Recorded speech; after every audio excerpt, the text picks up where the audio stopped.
Shalom dan salam sejahtera bagi kita semua para pemirsa sekalian. Selamat berjumpa bersama dengan kami. Saya Alfredo Yorsamosir dan Bapak Gunter Sianturi dalam acara menggali firman Tuhan. Amin. Dengan tema sedang apa sekarang? Ya. Shalom Bapak Sianturi. Salam. Ya, ini tadi tema kita sedang apa ya? Ya. Itu ya orang pasti bertanya-tanya macam-macam itu sedang apa itu. Kalau begitu Pak, ada yang mau saya tanya. Ya. Kan gini Pak, kalau ditanya sedang apa, ya tentu manusia di dunia ini banyaklah kegiatannya. Ya. Ada yang berkata sedang tidur, Ya. sedang minum tuak, Ya. sedang pacaran, Ya. sedang bangun rumah, Ya. sedang naik pesawat, Ya. naik kapal laut, naik Ya. kereta api, Ya. naik bus dan lain sebagainya. Ya. Apa maksud tema sedang apa sekarang Pak? Iya. Silakan penjelasan dari Bapak. Iya. Iya. Ya, kalau orang sibuk, ada yang sedang kerja dan sedang membangun, mungkin sedang wisata, sedang berbulan madu. Iya. Sebenarnya itu kegiatan yang wajar-wajar saja. Wajar saja. Tapi kalau ada pertanyaan sedang apa, ya tentu ada prioritas-prioritas. Kalau misalnya ia tahu bahwa rumah yang dikontraknya akan habis bulan 6, Iya. maka pertanyaan sedang apa? Bukankah kau harus keluar dari rumah ini pada bulan 6? Iya. Terus apakah kau tidak mempersiapkan uangmu untuk biaya kontraknya lagi? Jadi kalau dia masih tidur-tiduran, ya tentu pertanyaan sedang apa tadi itu sekaligus mengingatkan supaya ia tidak menjadi korban. Iya. Kemudian kalau misalnya kita dikatakan di dunia, Iya. jadi kalau misalnya kita sedang ada di Australia, masa berlaku paspor kita misalnya sampai bulan 7, ya kita masih bisa pulang ke Indonesia kan? Iya. Bisa pulang atau pergi ke Malaysia, kemana-mana. Tapi kalau yang dikatakan Tuhan seperti, baca dulu 1 Petrus pasal 1 ayat 17. 1 Petrus pasal 1 ayat 17. 1 Petrus pasal 1 ya. Ya.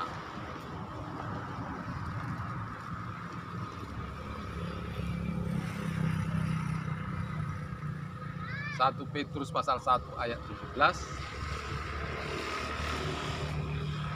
Firman Tuhan, dan jika kamu menyebutnya Bapa, yaitu Dia yang tanpa memandang muka menghakimi semua orang menurut perbuatannya, maka hendaklah kamu hidup dalam ketakutan selama kamu menumpang di dunia ini. Pemirsa, Tuhan bilang kita menumpang di dunia ini.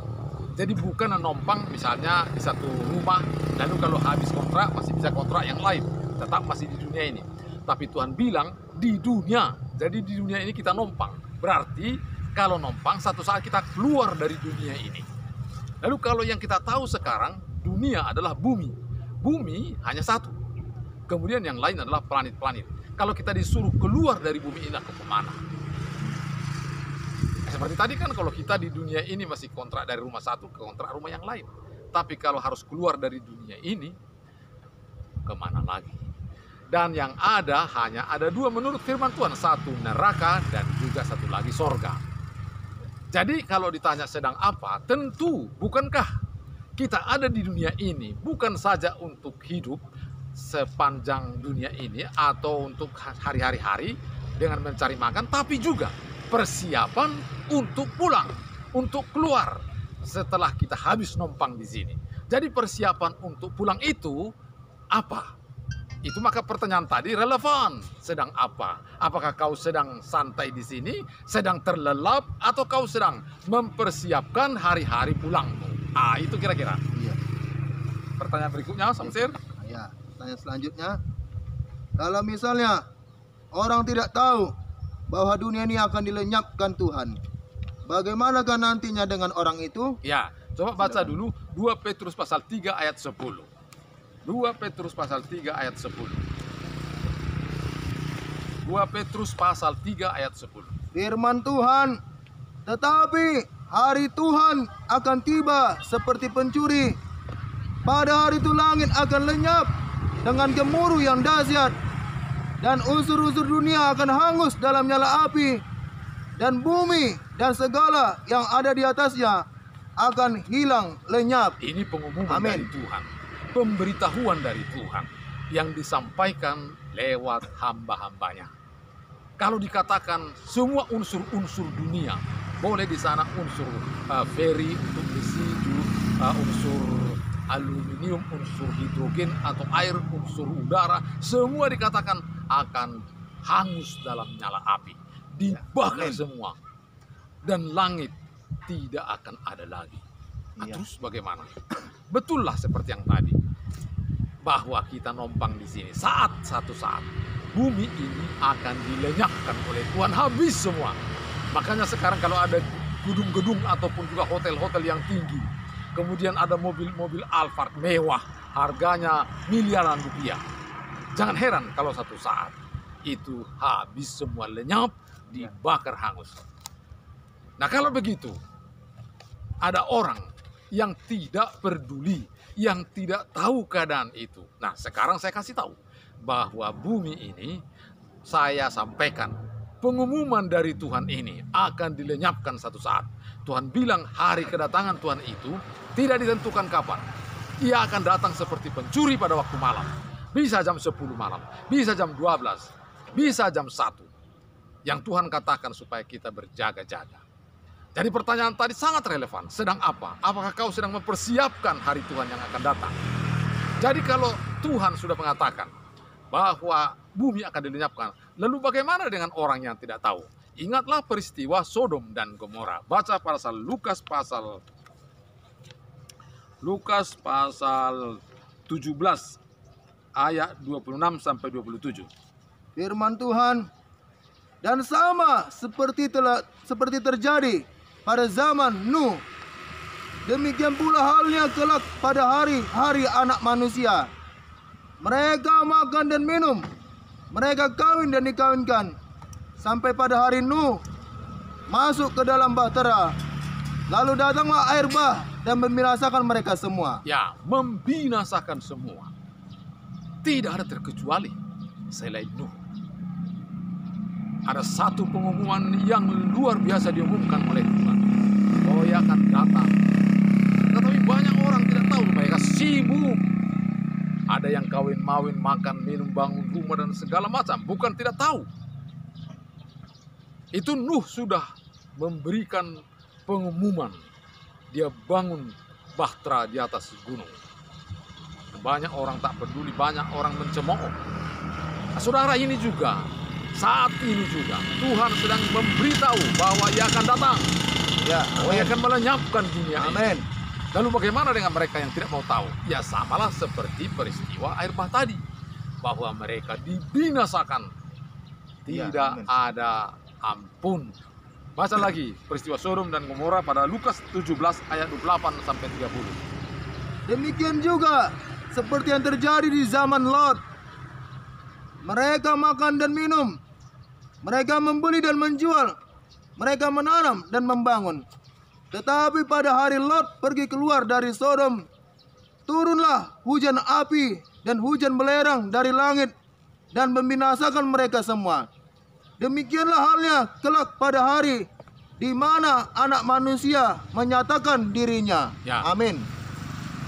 Hanya manusia akan menyatakan diri. Nah itu sama seperti peristiwa Sodom dan Gomora. Mereka sedang minum, mereka sedang kawin-mawin, pesta pora. Tapi ia tidak tahu bahwa sebentar lagi hujan belerang akan turun, membinasakan, membakar kota itu. Saudara, pengumuman dari Tuhan tidak ada yang tidak pasti. Semua pasti akan terjadi. Ya, amin. Dan Tuhan mengumumkan itu lewat hamba-hambanya semua. Saudara, apabila saudara mendengar itu, ambillah suatu sikap bijaksana, yaitu mempersiapkan diri. Kalau kelak itu sudah terjadi, kita tidak ikut binasa. Amin. Itu kira-kira, saudara. Ya. Pertanyaan selanjutnya, ada atau siapa saja yang salah sudah tahu keadaan yang membahayakan ini, Pak? Ya, siapa saja yang sudah tahu. Saudaraku, pengumuman Tuhan ini sudah 2000 tahun yang lalu. Tiap hari diberitahukan, baik di gereja, baik di jalan-jalan. Nah, ini lewat YouTube juga, lewat internet, lewat sosial media, sosmed. diberitahukan apa yang akan terjadi. Ketika saudara melihat YouTube ini, ketika saudara menonton ini, saudara tahulah pasti bahwa sudah dikatakan Tuhan bumi ini akan dilenyapkan. Jadi kalau ditanya siapa yang sudah tahu, semua diharapkan sudah tahu. Sekarang hampir semua manusia di bumi ini sudah bisa melihat firman Tuhan dari internet. Jadi mungkin tidak ada lagi yang tidak tahu. Meskipun demikian, saudara yang sudah tahu pun juga tidak peduli, itu juga tidak ada gunanya. Saudara yang sudah tahu harus peduli, harus bijak, Ya, mengambil sikap untuk tidak mau turun binasa. Saya ingat peristiwa Gunung Galunggung waktu tahun 80 saya di Bandung. Sebelum gunung itu meletus, pemerintah sudah mengumumkan bahwa gunung ini pasti meletus. Maka pemerintah mengingatkan semua rakyat yang ada di bawah lereng-lereng gunung itu supaya mau pindah. Pemerintah menyediakan bus, pemerintah menyediakan uang, tanah untuk dikerjakan lagi. Tetapi banyak orang yang tidak mau pergi. Banyak juga orang yang mau berangkat ketika memikirlah untuk apalah semua di sini kalau kami binasa. Tapi banyak orang berkata, tidak mungkin itu terjadi. Dari dulu kami sudah di sini tapi apapun tak terjadi. Kami punya kambing di sini, ada tanaman kami di sini, pisang, jambu, bambu dan semuanya ada di sini. Tanah kami luas di sini. Lalu mereka tidak mau pergi, hari hanya pun tiba. Gunung Galunggung meletus, saya ingat sampai 10 cm tebalnya abu di Bandung. Apa yang terjadi? Ketika tim SAR pergi setelah Gunung Galunggung meletus, maka mereka melihat manusia itu seperti babi yang dibakar. Mati semua. Saudara, itu peringatan supaya kita bijaksana setelah mendengarkan firman Tuhan ini. Haleluya. Haleluya. Pertanyaan selanjutnya, bagaimanakah supaya kita tidak ikut lenyap kalau bencana ini datang? Bagaimana supaya kita tidak lenyap? Hari ini dikatakan oleh Tuhan Yesus, akulah jalan, kebenaran dan hidup. Tidak ada seorang yang dapat sampai kepada Bapa kalau tidak lewat aku. Iya, amin. Yesus berkata, demikianlah firman Tuhan kasih Allah yang besar akan dunia ini, sehingga ia mengaruniakan anaknya yang tunggal, supaya Amin. setiap orang yang percaya kepadanya tidak binasa, Amin. melainkan beroleh hidup yang kekal. Amin. Saudara, marilah percayalah kepada Tuhan Yesus. Ya. Percayalah kepada apa yang dia bilang. Maulah mengikut Tuhan Yesus. Jika ia berkata, kamu harus bertobat, marilah kita bertobat.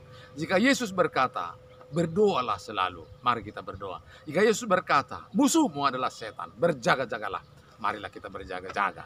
Jadilah orang yang bijak, yang selalu dekat dengan Tuhan Yesus. Mulai hari ini, bukalah hati. Berdoalah nanti ke kamar kalau kamu belum yakin pasti bahwa Yesus ada dalam hatimu. Undanglah Yesus ke dalam hatimu dan berkata, ya Tuhan, aku membuka hatiku. Masuklah dan berdiamlah di sini. Jadilah engkau Tuhanku, jadilah pembimbing hidupku, selamatkanlah aku. Maka Yesus mengklaim setiap orang yang menerimanya diberinya kuasa menjadi anak-anak Allah. Amin. Terima kasih, Tuhan memberkati. Berjaga-jagalah dan peganglah Tuhan Yesus. Persiapkanlah hati dan ikutlah Tuhan Yesus Kristus. Maka kita akan selamat dan beroleh hidup yang kekal. Amin. Akhir kata kami akan berpisah. Selamat berjumpa lagi untuk minggu depan, pemirsa sekalian. Shalom. Sampai jumpa. Tuhan Yesus Shalom. Kristus memberkati Haleluya. kita semua.